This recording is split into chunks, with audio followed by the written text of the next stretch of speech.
Welcome to episode 135 of Angela Watson's Truth for Teachers.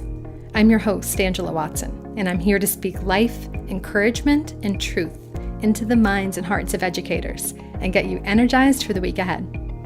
Today, I'm going to let you listen in on a roundtable discussion with a diverse group of teachers who are sharing their best hacks, tips, and tricks for differentiated instruction. Visit truthforteachers.com to see a bullet point outline of the key concepts we discuss and leave your own ideas or questions there in the comments.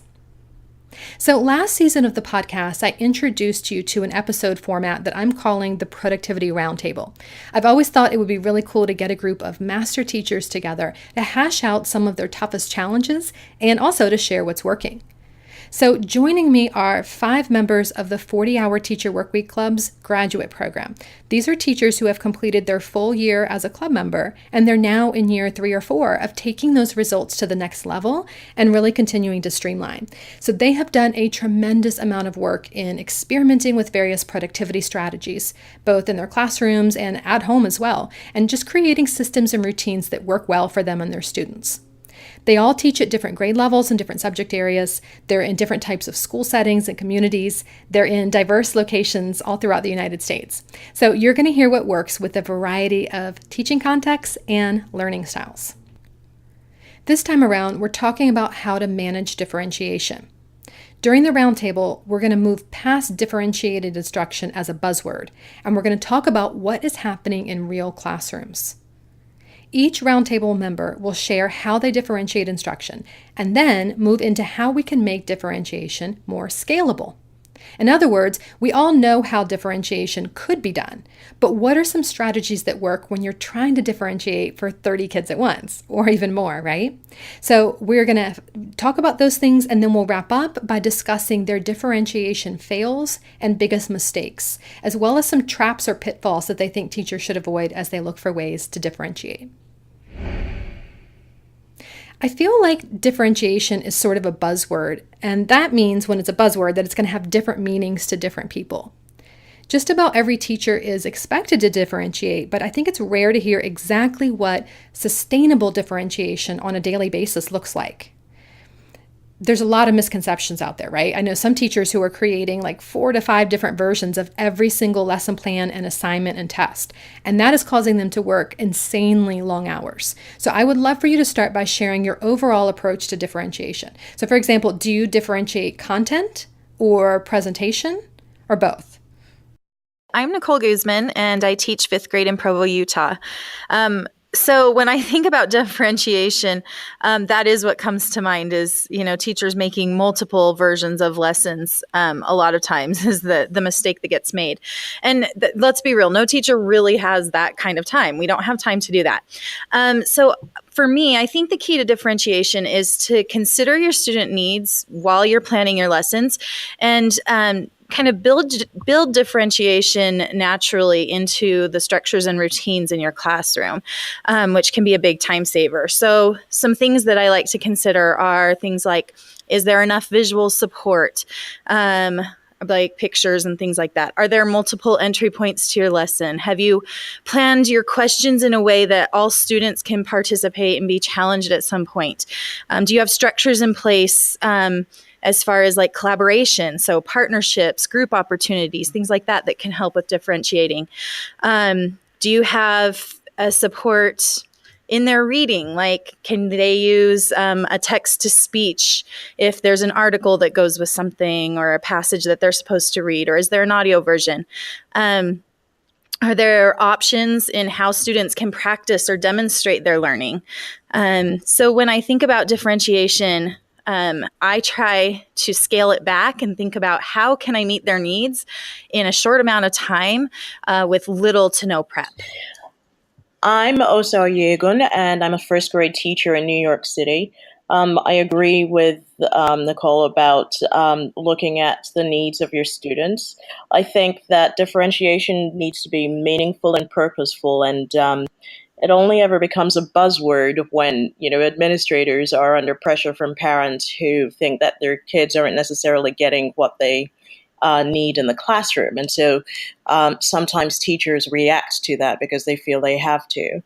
I tend to differentiate my reading and math groups because those are two areas in which students tend to grow at different rates. I may have whole class mini lessons, and once the lesson is over, my students will get to practice the new skills at levels that best suit their capabilities at that point in time. In reading, this could be decoding a decoding skill, and then going off to read a leveled book on their own or with their reading group. In math, it could be learning a new strategy and then going off to practice and consolidate with a partner who may or may not be at that student's level. What I really enjoy about differentiating for my students is that there's a flexibility in having students teach each other so that they're not always having to listen to me as a teacher. And I'll pair students who are at different levels with each other, a higher ability student with one who isn't quite there yet. So they're both learning from each other. This allows the higher ability student to practice consolidation of a skill and then just be in the role of, a helper. And the other student benefits from learning from a friend. Another way I like to differentiate is to prepare center work that students can use to consolidate earlier learning and build confidence so that they know that they have actually improved upon a skill or strategy. So when I meet with small groups in order to offer targeted practice, this is what other students in the classroom will be doing. I always try to have conversations with my students and listen to what they say about my lessons and what they would like to practice and what else they'd like to do, just to help them think about their learning and keep them engaged. I'm Desiree Nunez, and I teach fourth grade in Modesto, California. With the clientele I have worked with for the majority of my classes, they're far below grade level. So to help scaffold the content from the beginning, I rely on a lot of EDI and GLAD strategies mostly, especially in ELA. And in math, I generally teach the same lesson twice to two small groups, and then I utilize Zern. I also pull small groups a couple of times a week. And when I think of differentiating, I often think about the couple of students in my class who are at or above grade level.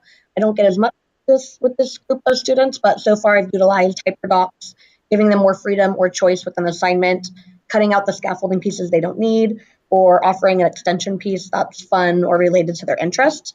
However, these are always open to the rest of the class because they tend to be motivating to them as well. I get especially excited if a student wants to take ownership of their learning and they come to me with a request of how they can show what they've learned or what they've mastered. That is a really exciting piece when they take ownership of the differentiating. Hi, I'm Erin Palazzo. I teach high school English in Shrewsbury, Massachusetts. And although I mainly teach AP English language right now, for the past 11 years of my career, I have taught sophomores at some combination of the 3 different levels of English that we offer them. So I've really been able to experiment a lot with that particular curriculum, which traditionally stays pretty much the same between our honors level, our A level, and our B level sophomores. So I tend to take the approach of keeping the material the same. So what I typically do is I'll take a look at the material that we have and then look for accommodations that I can make. And often, especially in my A and B level classes, a lot of the accommodations that the students need really work well for many of the students, not just the ones that maybe specify it in their IEP. So I will add in audiobook options for students or maybe more specific guiding questions for journal assignments for students who can't deal with like an open-ended journal prompt, more graphic organizers for writing. And so that way I'm able to appropriately challenge my students. And I'm not selling the struggling students short in their potential, but they also have an achievable way to manage their growth throughout the year. I'm Kevan OShaughnessy, and I teach in Wells, Maine. I currently teach a required sophomore history course and a senior elective AP psychology. I think the only differentiation that anyone should be interested in is sustainable or survival survivable differentiation. So at its most basic level, it starts with knowing your kids.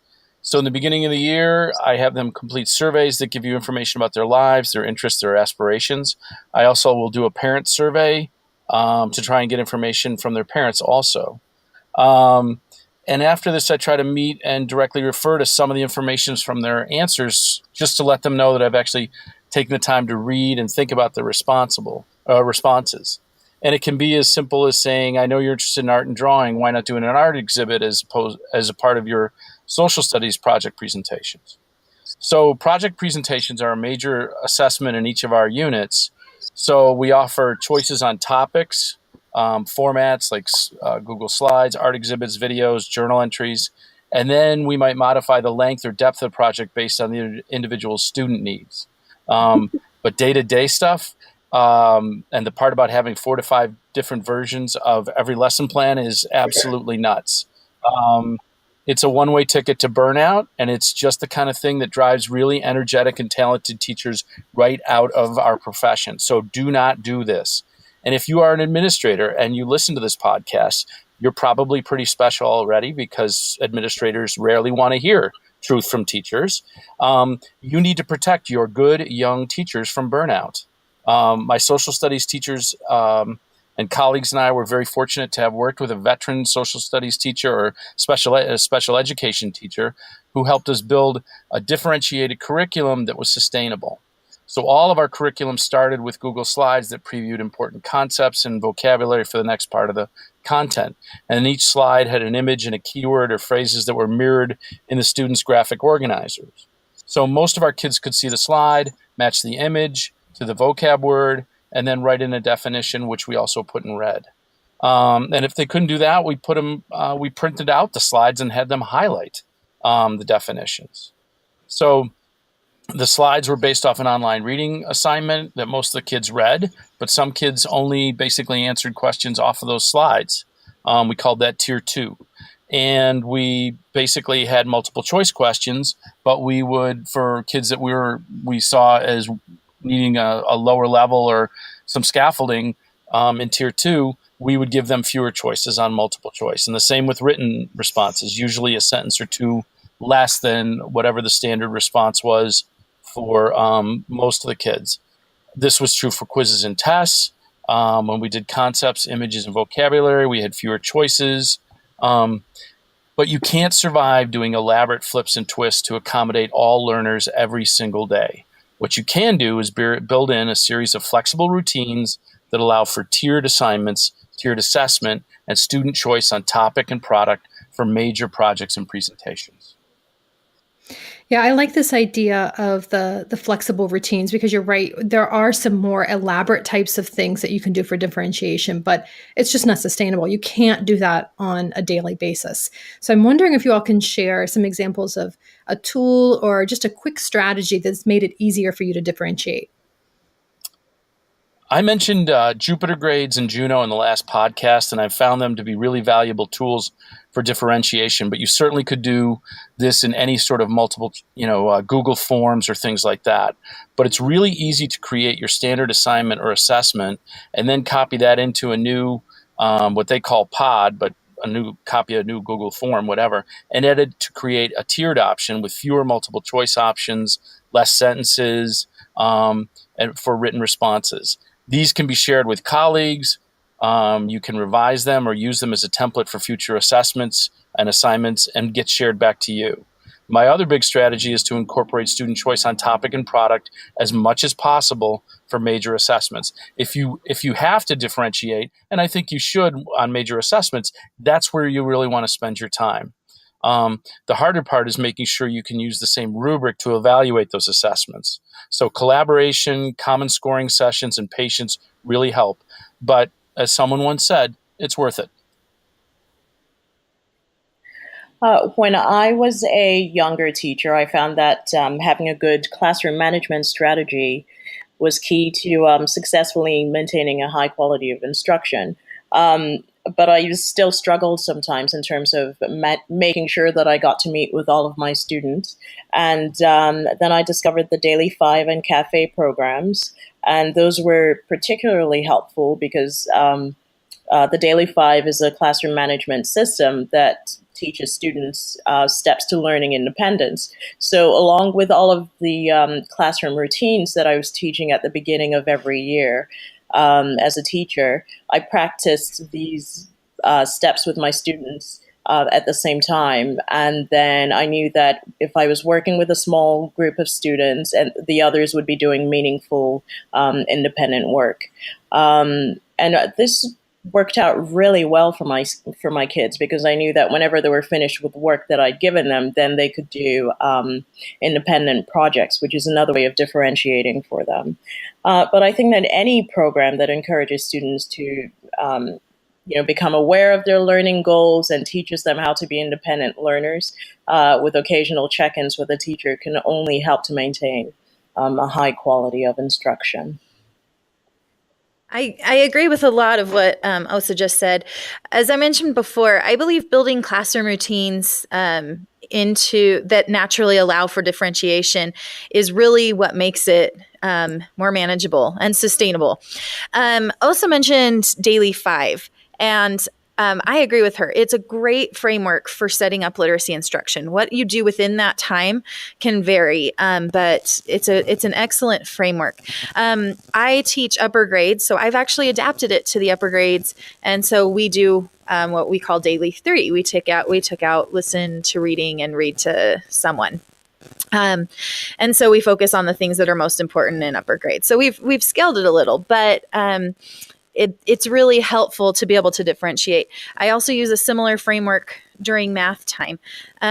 Something that I think is really important worth mentioning is that when you're creating this independent work time for students where they're able to work at a level that's good for them, and you're able to confer with students and work with small groups, you do not want to be creating literacy or math centers for every week or even every unit. You don't want to have to be constantly creating these centers and these things for kids to do. So you have to really break out of that center mentality if you want this to be a manageable system. So instead, what I do is I have a few basic hands-on activities that then easily adapt to multiple topics and multiple levels. And I won't get into specifics on those, but they, just you teach the kids a basic system, and then they're able to take that and do multiple things with it. My school's great about providing access to computer programs. And so I take advantage of those programs that adapt to their levels and teach them based on their needs. So that's also a great thing for them to be able to do that takes none of my time in planning or preparing. So use this structure if you want to. Well, of course we want to, but I use this structure to meet students' needs at varying levels. And then it frees me up to work with those students who need that extra attention. And then lastly, I just need to mention, so for those that are a member of the 40-Hour Teacher Week Club, Angela created a form that it's in November week 3. And I love this form. It's super simple, but basically with every quick assessment, I just quickly split my kids on using this form into columns of who's mastered it, who's progressing and almost there, who still needs some instruction on this concept, and who is really missing foundational skills in order to even be able to master this concept. So if you're a member of the club, that's a really helpful form that I think also can speed up your differentiation planning. I'll tag in with what Nicole just said. I use that form as well. I think part of differentiation just comes down to being a really good analyst of the data. So for me, the big thing in a high school English class is going to be writing. So taking a look at how the students are scoring on the writing rubrics, or even just looking anecdotally as I'm seeing trends, and then sorting them that way, so that I can target practice for students who still need help, but I'm not reteaching to students who don't need the reteaching. I think, what's been said already is so key, that establishing good behavior routines at the beginning is really crucial, whether it's in elementary school or in high school. I'm moving a lot of my class routines into more of a workshop model class. So we're doing a lot more reading and writing in class rather than me assigning it at home. And I'm modeling a lot more in front of them, and I'm conferencing with them a lot more. And so having those good behavior routines and systems set up for the first month or so is so key. It sets the rest of the year up for success. In addition to that, a lot of what we talked about in the last roundtable discussion, the technology is a big help for me making good progress in terms of differentiation without taking a lot of time. So I've said this before, our school uses Schoology. Before that, I used Google Classroom, and both have the ability to assign work to specific students or groups of students. So I can take a base assignment and alter the directions or make other small adjustments to students based on where they're at. And I like how Kevan put it, the different tiers. So rather than looking to individually break something up by 25 or 30 students in a class, if I can group them into a couple larger groups, I'm still hitting their needs a little bit more specific than one blanket assignment. But certainly making 3 or 4 targeted groups would be a lot easier than 25 different ones. Logistically, I always create a spreadsheet at the start of the year to track my students who are on IEPs. So that quick reference sheet gets put in my binder of important stuff. That's literally what it's labeled on my desk. And it has what period and where they meet for their skills class with their special education teacher. It also has the most common accommodations that I can just check off on checkboxes and a spot for me to write in anything else. So I can quickly scan through and see who needs small group testing outside of the regular classroom, who gets extended time on assignments. And then usually what I try and do is, if it's an easy accommodation, I'll give it to the whole class. So if I have, let's say, a B-level class, I don't care if they have an IEP or not. I don't care if it's in their IEP or not. Everyone is getting a graphic organizer for every essay. Everyone's getting a word bank for content quizzes, things like that. So if you can make accommodations that are beneficial for many students, why not make them for all, and save yourself a little time there. And so those are some of the big strategies that I've used to save myself some time on differentiation. In math, I rely on the reports I receive from Zern and how students are performing on the quick check-ins or quizzes to create the groups. So like the others have said, I can quickly create 3 or 4 groups of students to meet their needs as opposed to individual one-on-one. My lowest group in math tends to stay the same, and we work on foundational skills, but the others are very fluid and they flex a lot.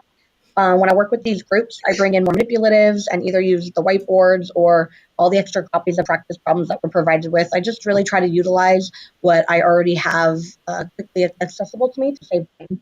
I also really love Angela's strategy of using Evergreen activities, although I haven't mastered that one myself yet. I love that idea.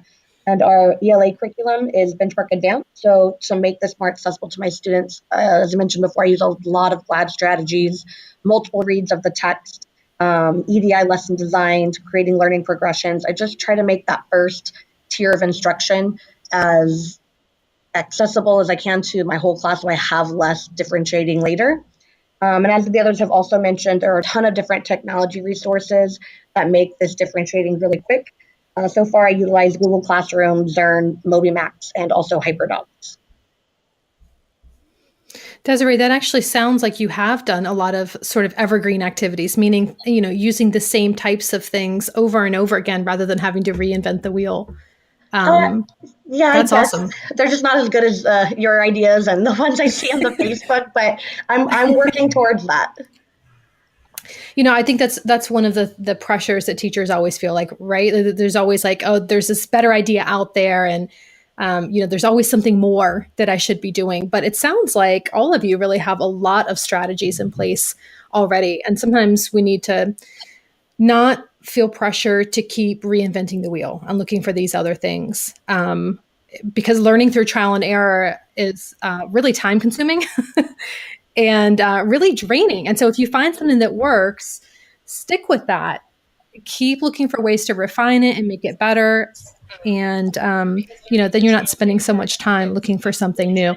I'm sure that along the way, as you all have tried out these different experiments with differentiation, that you've had some things that did not work. So I want to wrap up here by talking about a fail that you had or a strategy that you used previously, but you stopped when you figured out a better way, or maybe it was a mindset shift that you felt like you needed to make when it came to differentiation. So are there any traps or pitfalls that you think the teachers should avoid as they're looking for different ways to differentiate?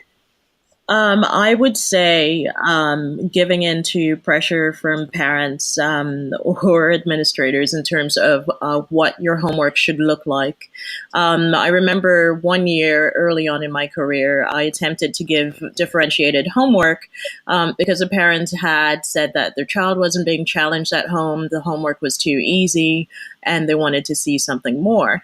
And that turned out to be a huge mistake because then I'd shifted my focus from giving my kids what they needed to trying to impress a parent, therefore giving work that the parents would understand, but the students wouldn't necessarily understand. And my kids started feeling pressure to perform at home because their parents were, looking over their shoulder. And this became a daily point of conversation, and it wasn't fun for them anymore. And I think that should never be the case for young students in the first and second grade. They are learning to become literate. They are learning to love learning and being at school, and that's always been the focus of what I do in the classroom. So why shouldn't that be the focus of what they're doing at home? So I learned to gently remind my parents that if their children were able to complete their homework easily, that was a sign of independence, and it also helped to boost their children's confidence in their abilities, which is what they need. I think I also shared in my opinion that homework has no value if the children do not enjoy, like to do it, or have no interest in it. So, once I was able to explain that each time, I went back to focusing on giving my students homework that directly related to what we're doing in the classroom, and following my instincts and listening to my students' recommendations. And since then, I've always had happy classes who beg for homework because they think it's fun, and people look at them funny. I think during 1 year, they took a survey about whether or not they ought to have homework, and they all said they'd rather have homework, and everyone was shocked at that. But I think as long as students continue to be engaged in classwork or homework, then that should always be the focal point of every decision that a teacher makes. So trust in your instincts, and when in doubt, ask your students, because their opinion is really what matters. I love that. So thinking about one of the mistakes that I've made, it makes me laugh even thinking about it and cringe and shake my head. But I'm sure I'm not the only one who made this mistake. So one of the best mistakes I made in my career was thinking, so I had this group of students, and they were just all over the place in math and their ability in math. And I was feeling really overwhelmed at trying to meet all those different needs. So I was like, okay, I am going to separate them into groups. And let's note, they weren't flexible groups. So basically tracking, which we know has a terrible effect size. And I'm going to separate them into groups. I'm going to plan completely different lessons that are just where they're at in math, and just move them along at different rates. And you can imagine the absolute disaster that was. First of all, it definitely was not sustainable. I was literally creating 5 different math lessons per day. And also the restrictions on time. I mean, there wasn't, they weren't getting quality instruction because I was rushing through all these different lessons.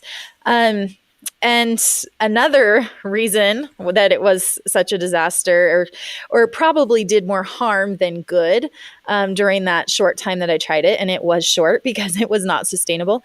I think it did more harm than good because not all of my students were receiving tier 1 instruction. They were not getting access to the grade level curriculum.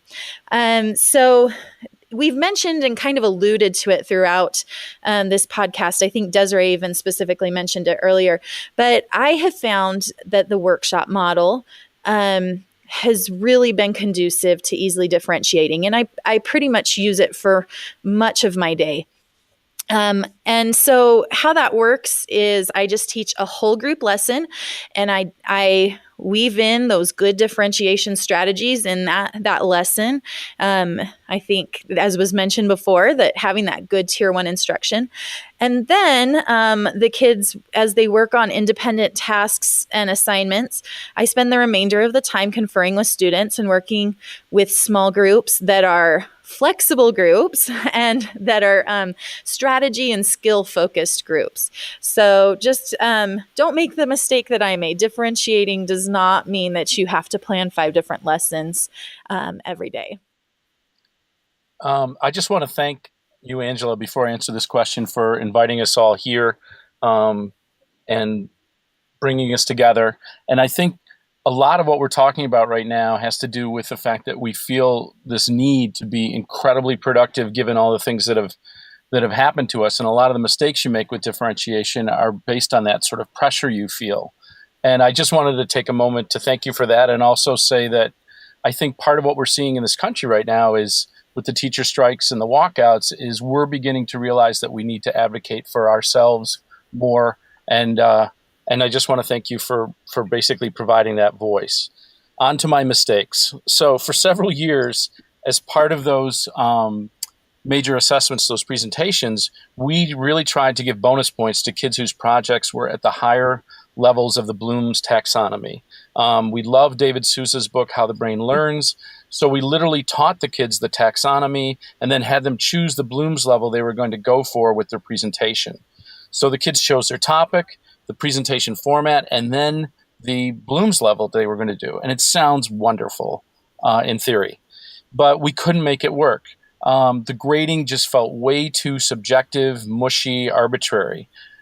What was better, a failed attempt at evaluating whether the Black Panthers were revolutionary or terrorists, or a fairly straightforward presentation on the causes and effects of the 9/11 attacks in the United States? I don't know. And if I don't know, or if I'm not sure, how can I ask the kids to know? So I still love and use Sousa's ideas, but this was just a grand and glorious failure. And by the way, no children were harmed during this 3-year experiment. And that's one of my pieces of advice to new teachers too, is if you're going to try something new, do it in a way that's not going to impact the kids' grades in a negative fashion. Like, always give the benefit of the doubt to them, as opposed to, well, this is the new way I'm doing things and you're going to have to adjust to it. So please keep experimenting and please be innovative, but bear in mind, they shouldn't bear the brunt of those mistakes. So I'm still passionate about using neuroscience in the classroom. And I have 5 or 6 brain models that I've strategically placed around my room. And whenever a kid asks me why they're there, I just tell them it's to remind me what body part I'm actually teaching to.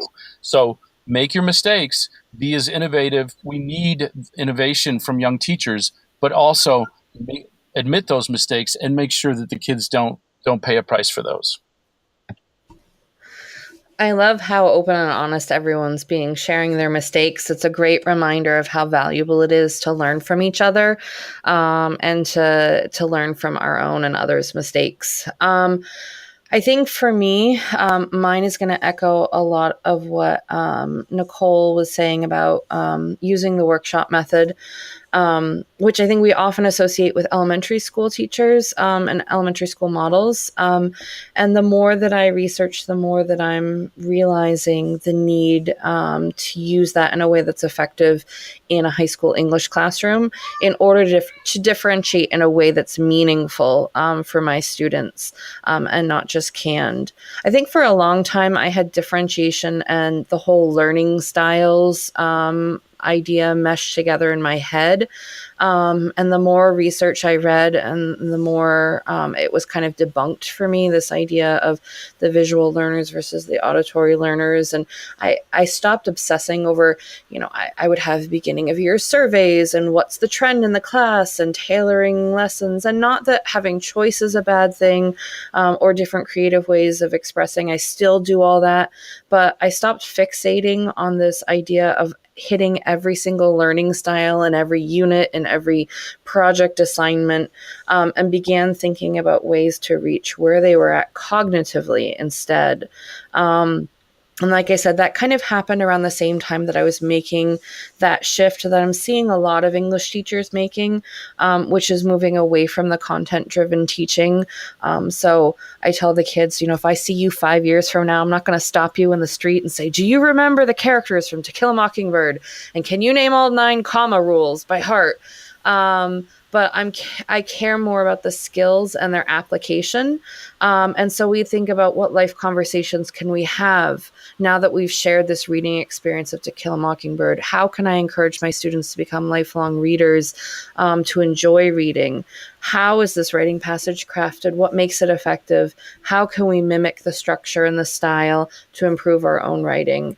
And so it's weird, but these two shifts have really naturally created less pressure to differentiate in this kind of rigid curriculum that I used to view an English class as.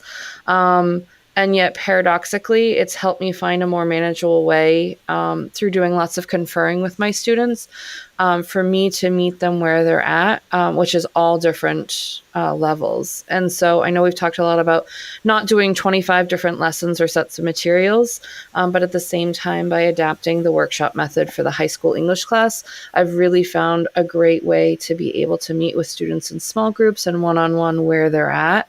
In a way that encourages them to focus on the skills and for them to see how those skills transfer outside of my classroom. Because that's where I feel like the growth really happens, when they're able to see this isn't just a paper I write for English. These writing skills will help me do better in my science class, in my math class, in my history class. What I'm writing isn't just something that gets turned into high school teachers. Here's this guy on this website who's writing like this, and here's a blogger who's doing this, or here's a journalist who does this, or here's, someone who owns their own business who's done this. And I think that can create the most powerful learning gains for my students, regardless of where they're at when we start. For me, I love learning about new strategies and trying them in the classroom. And I also get bored really easy. So I have a tendency to change things up pretty regularly. And while I think these traits really help me grow as an educator and experiment, I would definitely warn against trying too many things at once. This is a mistake that I still tend to make. If you come away from this podcast with a whole list of new ways to differentiate, just pick one. And if it works for you, great. And if not, that's okay too. Once you've mastered the one you picked out or you decide it's not for you, then you can move on to the next one. So a mind shift change that I have to work on all the time is that I have a limited amount of time and energy. And this means that I'm just unable to meet every student's varied needs every day in every lesson. So just give yourself a little grace and try to choose strategies that impact the most students most of the time, or a strategy that supports a specific group of students that you're working on reaching better. So just give yourself grace and pick one new thing at a time. I think that's a great way to wrap up. And I'm glad that you mentioned the fact that you're not going to be able to reach every single student in every single lesson. It's just not going to happen. And that doesn't mean that your lesson was a failure, right? I mean, do any of you feel like you're reaching every student in every lesson? Nope. How about like in most lessons? Are you able to reach every student even in most Absolutely lessons? not. No. You still want to strive for that. We're not going to write kids off, but that doesn't mean that your lesson was a failure. You're not doing something as a teacher. That's just reality. You're with these kids 180 plus days a year, and you're going to have more opportunities. And if something, if it doesn't stick this time, you can't reach them this time, you're going to have another chance. Right. And there are so many factors that are beyond our control too. Yes. I think it's more important to try and reach different kids on different days. When I saw Eric Jensen, who was one of the first teachers that really started talking about neuroscience, he said, you're probably only going to get 25% of the kids a day, but you don't want to be reaching the same 25%. You want to be reaching different kids, different days. And that's where all the creativity and the innovation, that's where it goes, not in trying to do it every day. You just won't last. A big thanks to these 5 graduates of the 40 Hour Teacher Workweek Club for being so real and transparent here as they share what differentiation looks like in real classrooms. You can check out episode 121 for their take on how to reduce time spent on grading and assessment, and check out episode 130 for their tips on saving time with technology. If you want to participate in conversations like these and share productivity strategies with other teachers, get on the wait list for the club. It's at 40htw.com. I'll send you some free resources now so that you can start streamlining and making your teaching more effective and efficient. Your takeaway truth for the week ahead is from Carol Ann Tomlinson, who said, differentiation is simply a teacher attending to the learning needs of a particular student or small group of students, rather than teaching a class as though all individuals in it were basically alike. This simple definition makes total sense to me. Attend to the learning needs of the actual human beings in your classroom. Often, that's the kind of thing that's best done on the fly. After all, you can have 4 different lesson plans, but if they're not the ones that your actual students need, and you plow through those plans without attending to the needs of the kids in front of you, that effort was wasted. Focus on being present with your kids and putting them and their needs ahead of what's written in the plan. You're a professional, and you know intuitively how to adapt and change course when it's needed. Trust yourself. You can do this. And remember, it's not going to be easy. It's going to be worth it.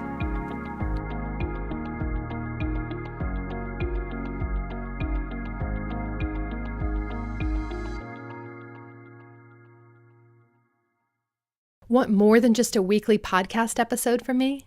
I'd love to also send you a weekly message of encouragement via email. I'll reach out each Sunday evening with a short message that's designed to help you feel more prepared and inspired and motivated for the week ahead. It's not a newsletter or a bunch of announcements. This goes out to over 85,000 educators. So I put just as much thought into crafting this weekly written message to my email list as I do into crafting my podcast episodes.